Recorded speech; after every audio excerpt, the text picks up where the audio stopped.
Chiefs at Bills. You're giving me Patrick Mahomes in points? He's got a 15-game winning streak. They are missing Harrison Butker, their great kicker.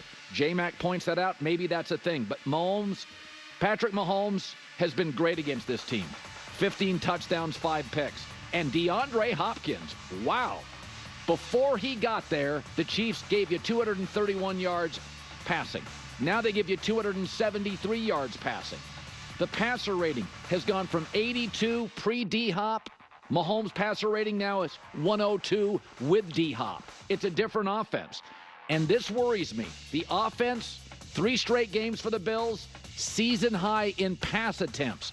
They're doing what I hate, becoming very Josh Allen reliant. And because of that, now he's got 4 picks, Josh Allen does, in the last 3 games. Bills also have 17 different players on the injury report. They're not going to have Coleman, Kincaid, or Cooper potentially. I am taking the D-Hop, Mahomes, Travis Kelce Chiefs, and the points 28-27. Yeah, it's a shame that they have so many injuries for the Bills. 17, that's a lot. And then obviously missing a lot of those offensive weapons. I think Amari Cooper might be playing, but I don't know. By the time this video posts, there probably will be more information on it. So I'm not going to talk about that too much because I don't want to be like, oh, he's not playing, and then he's playing. Or be like, oh, he's playing, and then he's not playing. So I'll just leave that aside. This is actually kind of funny. This has become such a lose-lose game now in terms of perception of what this game means, and it's so funny because you're going to see the bias now for both Bills and Chiefs fans, but definitely more Chiefs fans, right? Because the whole idea that everyone's been saying, the Bills are not beating anyone good, look at their record versus teams with a winning record and all of that type of stuff. And now if the Chiefs win, they're going to be like, look who the Chiefs have won. They beat the Bengals and the Ravens and the Bills. And it's like, well, how good have those teams been? Have the Ravens been inconsistent? Are the Bengals in the playoffs? Have the Bills beat anyone good, right? Like, you're going to have that whole thing. And then if the Bills win, it's going to be like, well, we didn't have our field goal kicker. Having a kicker is really important. And it's like, it's just going to kind of go round and round and round. And then the same thing, even when we talk about injuries, when we say, oh, the Bills have injuries, the Chiefs are going to be like, well, we have injuries too. And it's like, yes, that has been the issue of your season, that you don't have Brown and Rice and Pacheco and stuff like that. Like, that is why people doubt. That's why any of the doubts around the Chiefs is well founded. So this game had a lot of hype and a lot of energy behind it, and now injured kickers and injured offensive weapons, it's just kind of unfortunately got a little muddied. I feel like this game shouldn't have been so late in the season. They should have had this game week 2, week 3, when you have a higher degree of confidence that they're going to be more full strength and healthier and whatnot.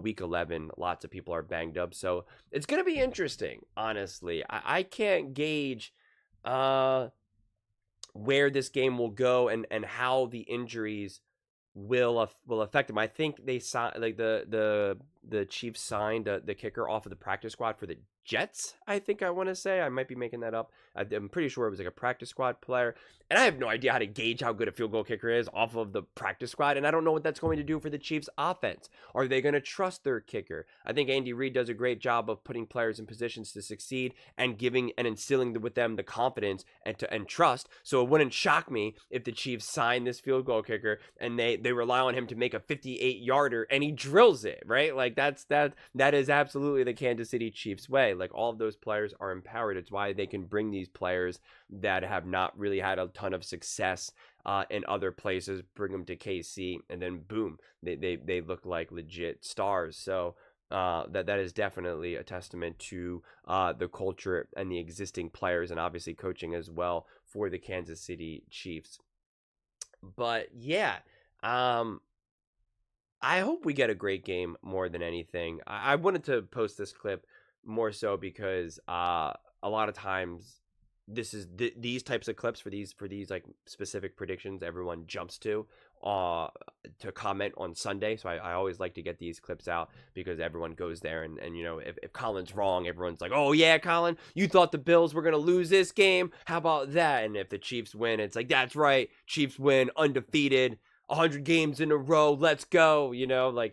it's always kind of some fun energy in the comment section, and they're regularly updated out there. So I again, honestly, I don't really have any strong predictions for any of these games this weekend, whether it's the Bills, Chiefs, Ravens, Steelers, etc. Like I these are the types of games, these big moments, these big games, these long games that have a lot of history to them.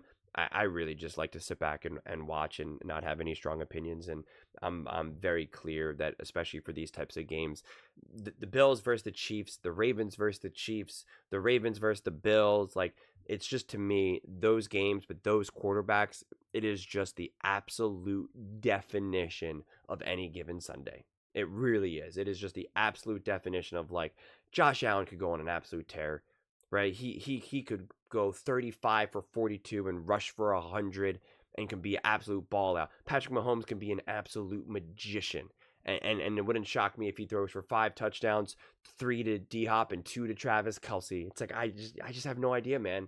You just have no idea when you have these great quarterbacks. And that is the awesome thing about these teams, whether it be the Ravens, the Bills, the Chiefs, whoever. When they play each other, they almost always rise to the occasion and have a big moment. The Bills could get blown out by the New York Giants, and the next week they play the Chiefs.